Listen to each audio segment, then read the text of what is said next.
في جنوب افريقيا كان في قبيله اسمها قبيله البقامه. القبيله ديت كانوا دايما يقولوا على الخرسين حديد وعلى القصدير رصاص. ولما ابن زعيم القبيله جه يتجوز قالوا هنزفه بالبلاتين والذهب.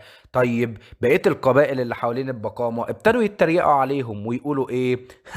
بص البقامه قالوا على الخرسين حديد وعلى القصدير رصاص، هنزفه بالبلاتين والذهب. اسمعوها كده تاني: بصوا البقامة قالوا على الخرسين حديد وعلى القصدير رصاص، هنزفه بالبلاتين والذهب. هم كانوا بيتريقوا على قبيلة البقامة، لكن بالنسبة لنا احنا كنا بنحفظ متسلسلة النشاط الكيميائي اللي كانت بتقول ايه. تعالوا كده ناخدها كلمة كلمة.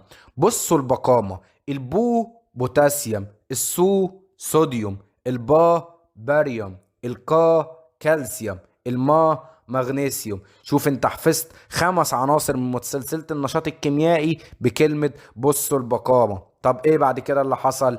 قالوا على الخرسين حديد وعلى القصدير رصاص. قالوا ألومنيوم. الخرسين زي ما هو، الحديد زي ما هو، وعلى القصدير رصاص. يبقى كده قالوا على الخرسين حديد وعلى القصدير رصاص، ألومنيوم وخرسين وحديد وقصدير ورصاص. وبعد كده لما ابن زعيم القبيلة جه يتجوز قالوا ايه؟ هنزفه بالبلاتين والذهب، هنزفه بالبلاتين والذهب.